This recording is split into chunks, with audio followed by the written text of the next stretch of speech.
We're there, I think. Hi, guys. Hello. Hi. We've got Nicole here. Hi, how are you? Hi, welcome. Welcome to the Virgin Author Show. We are three friends bonded by our love of writing, struggling to navigate the publishing world.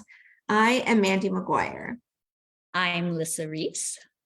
And I'm Jana Vandelar, and the three of us are Virgin Authors. You guys, today I'm thrilled to introduce Nicole. And I was going to ask you this ahead of time. Magistro? Magistro, like magic show. That's what my mom always said. Fifth grade teacher. So Nice. Magistro. Magistro. Magistro. Okay, it's a beautiful name. It's like magic, like you said. She's the author and publisher of Read Island, and yes, I have her book. I'm a huge fan. I first met her at the SCBWI, which stands for the Society of Book Writers and Illustrators, Children's Book Writers and Illustrators. Yeah. And we met at the Rocky Mountain Conference here in Colorado last year, where she was a speaker. Nicole's book, Read Island, was named the Colorado Book Award winner and SCBWI Spark Honor in 2022. Read Island was also recognized as Kids Indie Next Pick. Kudos. Yay. Nicole is a powerhouse who not only created her own company for her picture book, but this book is part of a gift collection which includes puzzles, clothing, greeting cards, etc. You got to check out our website. Welcome, Nicole. We're excited to hear about your darling book, Read Island, which I have right here again, and your incredible endeavor of creating your own publishing company to do all this. Thank you. That was a very nice introduction. Well, you're being here. I'm going to start right off by asking how you thought of writing Read Island, because I understand that it's actually a real place. So tell us about the real place and how. Yes. So you're right. It is a real place in coastal British Columbia, and it's a place that my family has been visiting for almost 30 years. And it's a magical place, but it is not an island made of books. It is just an island. It doesn't have a lot of the modern conveniences, though. And when we go there, it's sort of like camp. There are amazing features in the landscape. You know, the mountains come down and meet the ocean. The forest is thick, old growth forest. There are no paved roads. There's no access by a ferry. So it is quite remote. And the animals that live on and near that island are, just remarkable. Some are really rare and some are, very common. And so I wanted to intertwine the landscape and the animal characters with this sort of longstanding passion of mine and belief that books can take you anywhere. And especially during COVID, this story sort of bubbled up in more symbolic ways as we couldn't leave home. And so I just started working on this story about a journey to a magical island made of books and the gathering at story time that all the characters would experience. And after many, many, many revisions, who would think 281 words would be so hard, but I finally got the story down. It's darling, you guys. You should see the inside of the pages here with all the little animals she's talking about and stuff. So anyway, darling. So Nicole, this is a picture book. So what's the age range for the kiddos who read this? We say about 3 to 7, but it's a rhyming picture book. So you certainly can read it to younger kids, and older kids get a lot out of the book. I present up to 5th grade, 11 or 12 years old, because there are 20 classic children's stories hidden in the illustrations. And that's something that Alice Fagan, the illustrator, brought to life through her collage technique.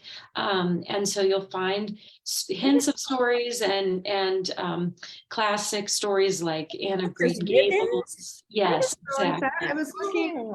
Even on the cover, you see, text hidden in the sail of the ship, maps in the sail. I wore this because of that, the text. Yes. Oh, but Alice hand drew all of these. I So understand. Yeah. Yes, she starts by hand. She starts with sketches, and then when she's ready to apply the collage, she, uses Photoshop and layer. So she creates a lot of her own textures by hand, and she uses digital as well. It's a hybrid approach. She's so talented. I'm just floored by the depth she could bring to the story. So Yeah, Alice was one of the speakers. She spoke with you during when they were talking, and it's Alice Fegan. If you guys and she was trying to be here tonight, but she is busy and she couldn't make it with us. But we're so excited because we still sorry, but Nicole has so much. Jenna, why don't you jump ahead and ask you the next question, because it's right about the illustration. Yeah, when I Janet, met there's something in front of your camera. oh there you are. I always do this. I swear to God, I'm the one. So again, we met at the conference where Nicole and Alice were speaking, and I actually got to sit with Nicole at the lunch table. I was kind of excited to talk to her because I wrote the 2 children's books. I don't know if you knew that, Nicole, but I self-published those, and then I'm trying to traditionally get published with my rom-coms, and then now I've been doing scripts. So I'm like totally in there, but how did you find Alice then? I guess we were talking about the illustrator. So how did you find it? So Alice lives in the same community where I live, Eagle County, Colorado. And I owned an independent bookstore, and I had that store for a long time. So probably about 8 years ago was the first time I met Alice. She came into the store and she said, I have this book. It's my first book I've illustrated. It's called School Days Around the World. Will you carry it? And I was like, yes, of course I'll carry it. Yeah. And By the way, back then, like I wasn't thinking about children's picture books per se. I just wanted to have strong relationships with authors in my community and illustrators in Alice's case. And so we kept in touch, and eventually I commissioned an original piece from her to hang in the bookstore, which would sort of illuminate this landscape that we had and this love of literacy for children that we had. And that's how our relationship began. So eventually, when I had a manuscript that was ready to share, I approached her and I said, I'd like to do this on my own, and I'd love for you to illustrate it. And she was like, I don't work on self-published books. And I was like, well, I have like a business plan and a marketing plan, and this is what I envision, and this is how I expect to do it. And I really proposed a full plan so that she knew this was not going to be a book that was, without an ISBN or a title on the spine sitting somewhere. That it was going to be distributed, and that it could stand next to picture books published by, the Big Five. That was my goal. I wanted it to show that could be done, because I knew it could be done. Other authors have done it, and I've worked with them. And what I have learned is that when done right, independent publishing can dominate bestseller lists, especially in local markets. And I wanted to test the waters in terms of a more regional or national market with a children's picture book. So that's kind of how I convinced her. And she finally, she said yes. You had like step-by-step, you had business meetings, you had like plot. I mean, Mandy, you would be like totally into it. It was just so spelled out and very, very organized when you're. And it leads right into Mandy's next question. Yes, I was just going to say that. So you've created your own company, and if you could kind of share, remember who our audience is, right? There are lots of other virgin authors like us. So what's the difference between independent publishing, traditional publishing, and is independent publishing the same as self-publishing? That's a great question. So I kind of put those 3 categories, sort of self-publishing. You want the book out in the world. You want it in some form. It might not be in all the formats available. It also might not be in a super broad market, although it could. So for example, maybe you're only going to publish it as an ebook or only as a paperback. etc. And maybe you don't have a business plan in the case of self-publishing. You're sort of tiptoeing in. And then I view independent publishing is where you have a publishing plan for multiple products or books, titles. You have a business plan, a marketing plan, you have a budget. You're really treating your product, the books, or in my case, puzzles and greeting cards and other things.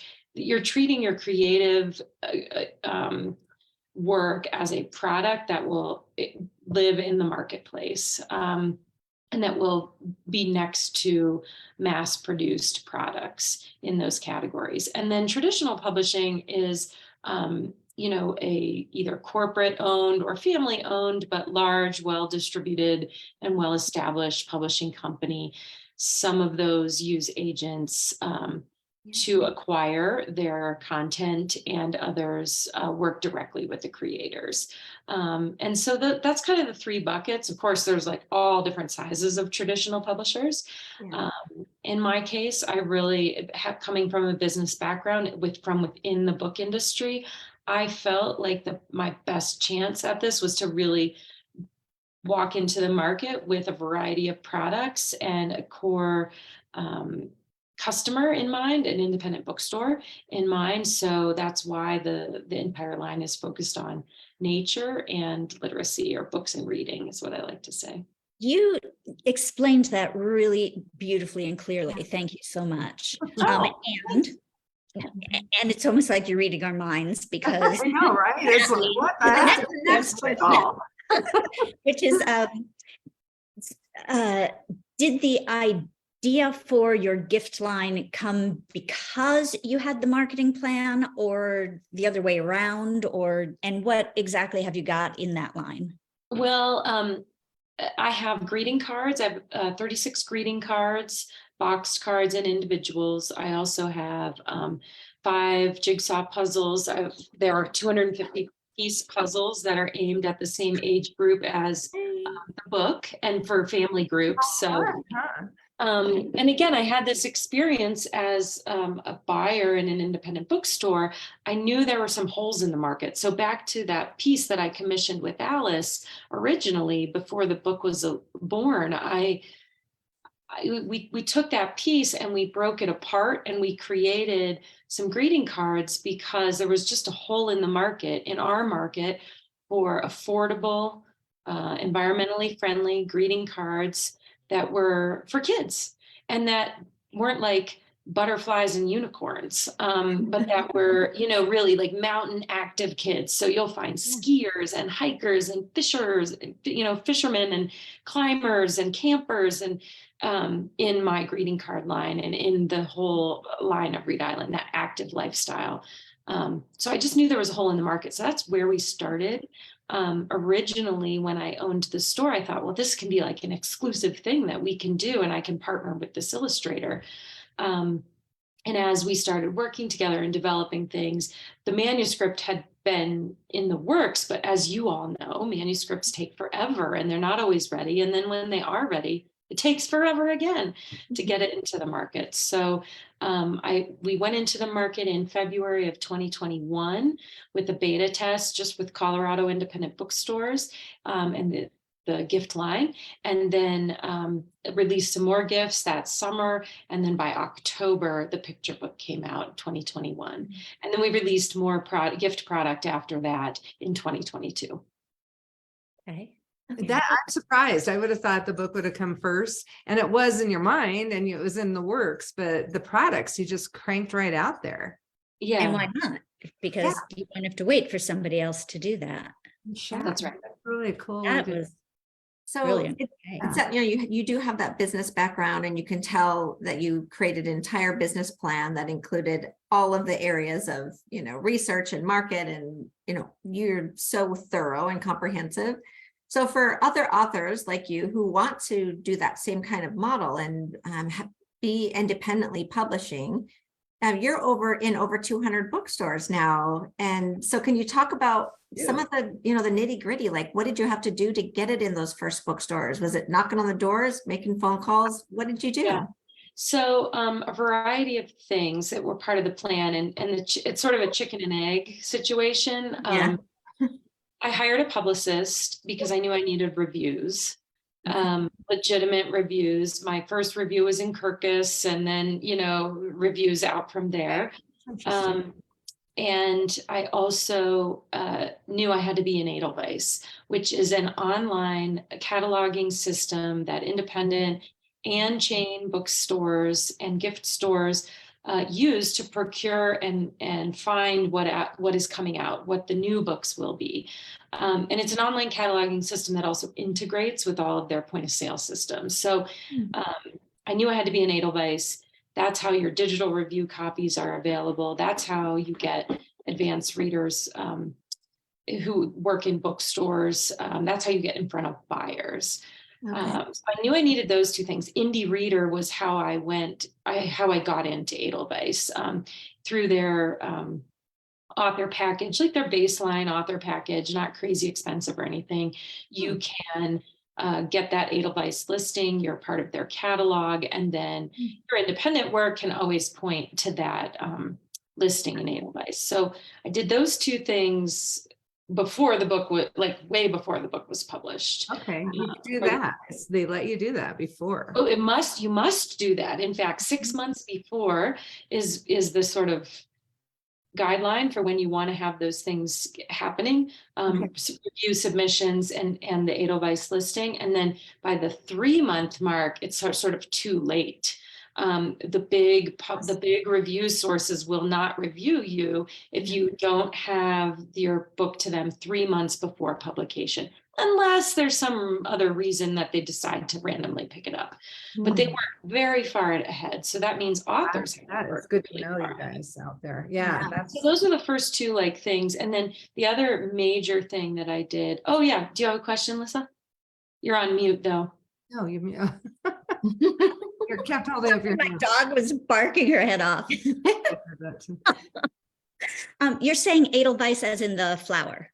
Yes. Okay. So What is the name of the pop that in the chat. Chat. Yeah, that'd be great.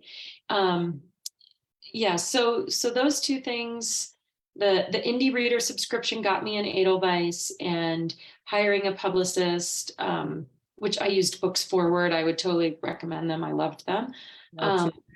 Okay. Nobody ever shares that. That's really nice of you. No, I'm a business person. Like what?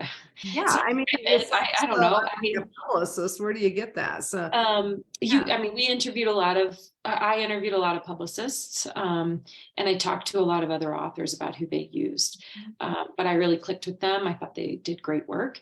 And so that's how I knew that those reviews to the major sources would be submitted properly and taken seriously. And then I also signed up, and this was the costly part. I went to independent bookstore association trade shows around the country. And those happen in the spring and the fall. And in the fall, it coincided with my release of the book. So in those stores, in those trade shows, I had a table, and I had an order form, and I had a display of my books and my products. And I didn't have a catalog yet. It was just sort of like a one sheet of the products in the book that I had. And I took orders, and I had a trade show special, and I talked to the booksellers, many of which I knew in my region. And then in other regions, I didn't know them, but I spoke their language. And I submitted my book for and me to speak and to participate fully as any author, traditional or self-published would. And then that generated that initial sales. So I was able to ship, quite a lot of books by pub date. Because it is expensive. I looked into that, but you thought it was a payoff. It was a good payoff. 100%. 100%. Okay. And the other thing I would say, because I mentioned, I may make it sound easy or something if I because I speak the language of retail book selling. But it is something that authors can learn. Information is out there.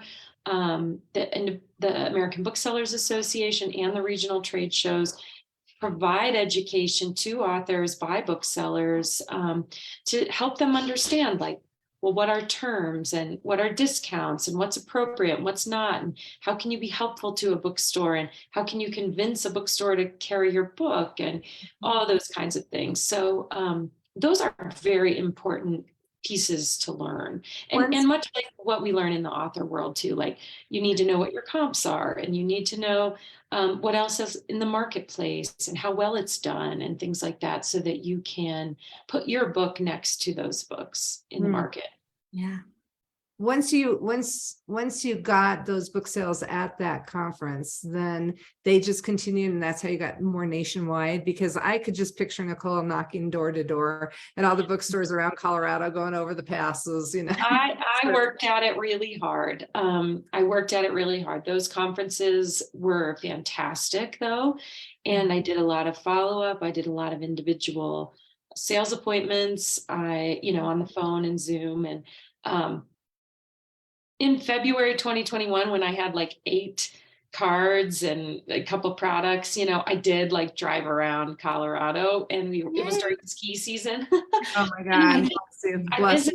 I visited all my favorite friends. Like, Yeah. so I just visited them, and I went to their stores and I showed them my stuff. And I was honest. I said, I want to do this. I want to beta test it with you. I will make it worth it. If it doesn't work for you, like, I will take it back. Just give me feedback, and that what I learned in that initial like 8 stores was amazing. So I was ready to go out that summer and really sell through Amazon, right? You just sell only through. No, I do. You do? Okay. Yeah, the book and the puzzles are available through Amazon. Okay, I'm sorry. I was going to double check on that because I saw it in one of your it's on your website, some question at FAQ, Yes. And, it was a very hard decision for me. I've never had an Amazon account in my life. I once bought diapers from diapers.com and realized it was owned by Amazon. And I immediately closed the account and changed my infant's diapers, like, to a different brand, because I couldn't, I've never, but when I became an author, and I talked with my publicist at length about this, because I had sort of a moral obligation not to be an Amazon customer. As an independent bookseller, you're saying. Okay. Yeah. Nothing But also as like a customer, like, I don't buy clothes or earrings or televisions off Amazon either. I just don't. But as an author, it was important to have a presence on Goodreads and to have my book available there. So what I did to combat that, this is sort of the fourth thing, was I got full distribution with Ingram Book Company, and that allowed me to also be on bookshop.org. And so my preference when driving online sales, when it's not to a specific store, is to go through bookshop.org. And I think that it's a super valuable place for authors to create book lists and recommendations and share what they know and their expertise. Whether you're a picture book author or a biographer, it's a great place to be. And bookshop.org has given back $11 million to independent bookstores, or something like that. They're a very important part of the ecosystem that is taking market share from Amazon. So I hope you guys are all taking notes out there, because cool. I mean, this is so much. Yeah, I'm going to replay this one a couple I know. of times. Me too. Well, it's a tough business. And Jana, we made notes in our script for you, because I'm thinking, like, your children's book could do all of these same things and have a whole line. Nicole's mind there. But I did always have a gift line totally imagined before I even wrote it too, but I thought it would come after. That blows me away that you did it beforehand. Package deal. Yeah. Question. Yeah. So after your beta test in those 8 local stores, how much do you feel like you changed your marketing plan? How many adjustments did you make, and why? I made adjustments to the gift line, especially because the book wasn't out yet. I didn't really have, I mean, I showed them the F&G, the digital F&G, but I couldn't show them the physical book. But for the gift line, I made major adjustments. We changed envelope style. We changed some of the designs and sayings on the greeting cards. We cleaned up some of the art. We actually changed our puzzle packaging completely from like a non-shrink wrapped, very eco-friendly. I didn't want to use any plastic in my line, and I was dead set against that. And retailers were willing to sort of like, those 8 were willing to kind of work with me, but the original puzzle package was not shrink wrapped, and it was a problem in stores. So we went, you know, to a more traditional puzzle package. It's still 100% recycled, but it does have shrink wrap. That's the only plastic I use in my line. Interesting. I have to say, you guys, I met Nicole, and then it was like September, I think just of last year. And then I was in the Denver International Airport, and I just always go to the bookstores, you know, and it's the Tattered Cover, which is a huge store in Denver. It's just like ever since I was a little girl, going to the Tattered Cover is like the place to go. Huge and very special. But here, and they have a little one there in the airport. So I'm walking around just looking, and then it's like, bam, there's Nicole's display with lights, and it has, I don't know if it had your stuff there. Because it feels like, I guess I didn't even realize you had, I don't know. I just remember there were gifts there, and I don't know. I was just like, are you kidding me? This is Nicole? Like, you don't see that. You see the, you know, the traditionally published, but you're right up there. You were displayed more than, I don't know how you worked it there, but you were like center of attention in that. Well, you know, what authors should know is that when you have something that speaks to your market and you are a local content creator, and in my case, so is the illustrator is from Colorado, my editors were from Colorado, like everything is printed in, you know, I had that story. And so it really, look, what do you want to do when you go to the airport and you're like, you're on your way home and you need to, you know, get a gift for someone? You buy something that feels local. Oh, no, it was perfect. And it was a beautiful display, and I was so proud of you. And so I felt like, yeah, I was like, I want to be in the airport. That to me is, I wrote an airport book for a rom-com, and I'm like, my fantasy is to see him, you know, it's an airport book. So that's so awesome that you're in it. Awesome. we also in Colorado Springs. It's pretty fun. Oh, that's so cool. Yeah, we are almost out of time today. So Nicole, we appreciate the fact that you came on our show, and we are very happy to support your book and help promote it out in the world. Can you tell our listeners how they can find your book and your products? Yep. My website is myreadisland.com. But as we mentioned, you can get the book at any independent retailer or online retailer around the country. And the gift line is available in, I can't remember exactly how many states, but a lot of states. And I have the listing on my website. So if you're interested in the gift line, you can also often find it there. And the paperback of the book will come in 2024. Exciting. I wanted to ask you about that. We'll talk on our own. Yeah, more books to come in the future. Great. Thank you so much, Nicole. Well, you can join the Virgin Authors here on Facebook Live on the 3rd Thursday of every month, and you can find more information on our website at virginauthors.com. Our next show is a special on June 1st with Nina Schuyler, who will be discussing how to create stunning sentences. And that will be a special time. Instead of 7 p.m. Pacific, it will be 5 p.m. Pacific. Please also watch every month for our Zibby book collaboration authors. I hope, Lisa, I got Nina's name correct. No, that was a tough one. I put it It's for Nina Schuler. Nina Schuler. Okay, got the first name and the last name wrong. So That's glad okay. And we're super excited about that. And Lisa, you told me you ordered the book today. I did. I'm am really excited to start loving reading the book. So we're going to chat good. about that. All right, everybody, thanks for tuning in and have a great Thank day. you. And really, Nicole, thank you. Thank you. Great to see you. So nice of you to be here.